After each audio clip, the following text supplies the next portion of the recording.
আসসালামু আলাইকুম। আমি আমার ছাদ বাগানের সিম গাছতে এখন সিম তুলব। গাছে কিছু সিম হইছে, গাছের থোকায় সিম ধরছে। আজ বিকালে কীটনাশক স্প্রে করব, তাই আগে ফলগুলো তুলে নিচ্ছি। গাছে পোকার আক্রমণ বেড়ে গেছে, এই ককশিট, এতে আমার গাছ হয়েছে ছাদের উপর।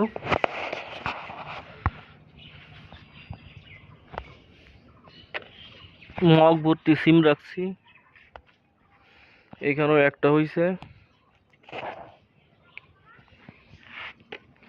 এবারে ফলন ভালো হয়নি তেমন একটা, আর ককশিটে অত একটা ভালো ফলন আসে না। আমাদের আশেপাশে পরিবেশ খুব ভালো লাগে, পাখির অনেক ডাক, পাখির কলকাকলিতে মুখর।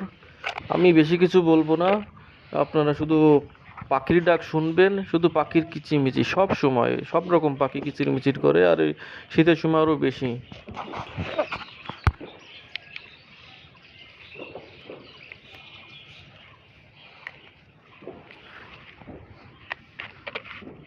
মগে হয়েছে ভালোই, আলহামদুলিল্লাহ।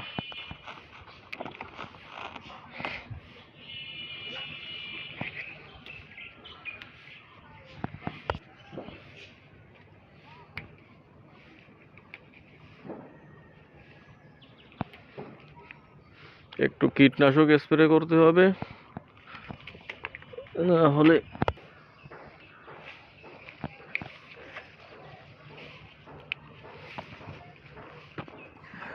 পরিবারের সকলে বলছিল যে এসব করে কি দরকার, ছাদে কিছু হয় না। তবে আমি তাদের কথা উপেক্ষা করে আমি বর্ষাকালে এখানে মাটি দিয়ে বীজ বপন করছিলাম। তারপরেও কিছুদিন হচ্ছিল না, এখন শীতের শুরুর দিকে দেখছি আলহামদুলিল্লাহ ফলন হচ্ছে, গাছে ফল ফুল সবই আছে।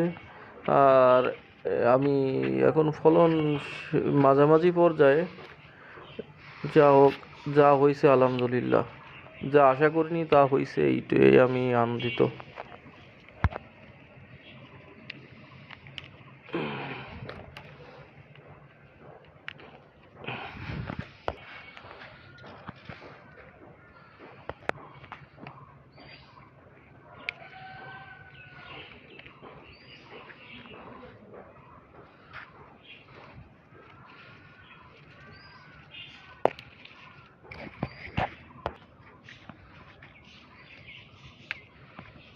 ফলন আলহামদুলিল্লাহ ভালোই হয়েছে।